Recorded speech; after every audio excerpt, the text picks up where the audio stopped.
And it says, give me your tired and your poor, your huddled masses yearning to breathe free. The wretched refuse of your teeming shore, send these. The homeless tempest tossed to me, I lift my lamp beside the golden door. That is the end of New Colossians, which is engraved on the side of the Statue of Liberty. And with everything that we are going through right now, I think it's so appropriate to discuss what is supposed to be a symbol of liberty and freedom and what that really means for us. So I want to talk to you just for a brief moment about being a light carrier. Being a light carrier. The Statue of Liberty is supposed to be a symbol to all those who will come here to America that if you're tired, if you're poor, if you're yearning to breathe free, if you've been through some things and you need hope, you can come here. For some people, that's not so true anymore. They've been through some things that have not proven that surely this is the place where they can be and be free. That surely this is a place they can be and have liberty. But then I think about the fact that we have forgotten that that symbol should not be it. The name of a country is not it. There should be a light carrier somewhere else besides the symbol. Are you a light carrier? The poem doesn't just speak to the Statue of Liberty. The poem speaks to us all. Give me your tired, your poor.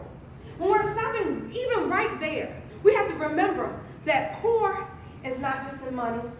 Tired is not just in sleeping.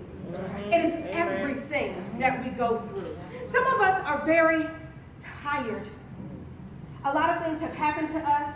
We've been worried about things for a while. We're concerned about things in life. We're tired. We've been working hard, very hard, which seems sometimes to no avail. We're tired. We're looking for love, sometimes in the wrong places. We're looking for happiness in places that really can't hold us down. We're poor in resources. We're poor in some of the basic things that we need. We're poor. But if the light carrier will say, give me, you're tired, you're poor. Imagine what could happen if each light carrier took one. Your huddled masses yearning to breathe free. A huddled mass is a very, very large group of people. In a sense, it could be a village. Is your village yearning to breathe free? Freedom is not just in democracy. Freedom is in every piece of our life. Every moment. Everybody wants to be free, and sometimes you just want to be free of something. When we talk about being refined, some of those things are your freedom points, but it hurts to get to that freedom. But you're yearning, you want that thing off of you. You're yearning to breathe free, but if the light carrier would help guide you to the place where you need it to be, if the light carrier would hold the flame next to you and help you burn that stuff off and hold you when it hurts, could you not get to that freedom just a little bit quicker? The wretched refuse of your teeming shore. Wretched. Now, when I think of the wretched, sometimes I go to a place that has nothing to do with anything really deep. Because I was a huge, and still am, no matter what, I am still a huge Cosby Show fan. And I remember Sister Vanessa went with her friends to Baltimore to see the wretched. At that time, I didn't know what the wretched was. I didn't know what wretched meant, but I knew she shouldn't have been there.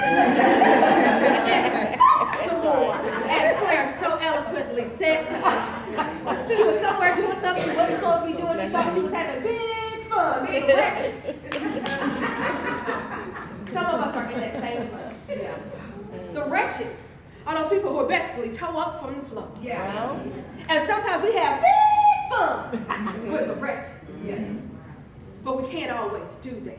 And eventually, you got to let that stuff go. Amen. The teeming shore shore has been tore up. So not only are the people tore up, the shore is tore up. And you're trying to get all that clash. It's been tore up. The people who are coming to it are tore up, but they're tore up because they're looking for a light carrier. They come to that symbol because it looks like a light carrier, but light carriers are everywhere. Send these, the homeless, tempest tossed to me. Homeless does not mean simply that you do not have your own personal house. My daughter has gotten hooked. She watched The Wiz live. And let me tell you, between Shanice Williams, Stephanie Mills, and Diana Ross, she has me listen to everything on YouTube all the time. And one of her songs is, when I think of home, I think of a place where there's love overflowing. If you don't have a place where love is overflowing, aren't you homeless?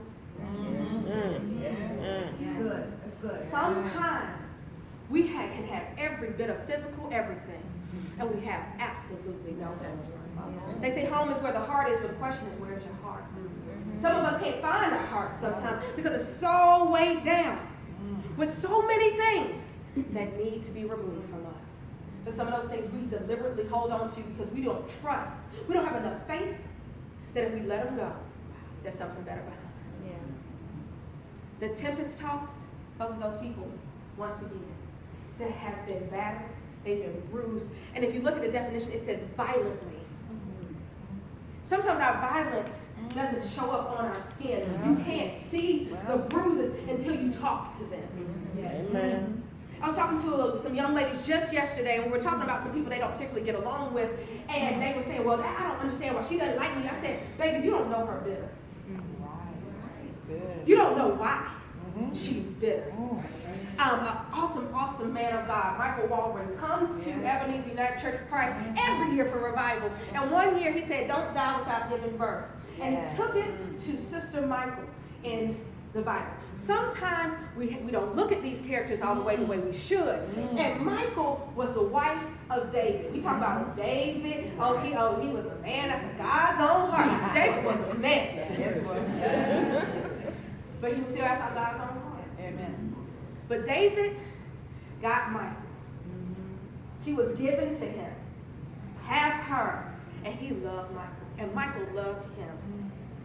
Well, then one day, Michael's daddy, Brother Saul. He's one of my favorite characters to love to hate in the Bible. Brother Saul said, I can't stand David. He couldn't stand David and the anointing on David to the point he wanted to kill David. He sent people after David, and Michael found out, and she said, oh no, not this day. David, you exit stage left. I'm going to hook up this little stuff in this bed. They're going to think it's you. And the people thought that we were so smart, we're going to go take him to the kill. So we're going to take the whole bed. He's sleeping.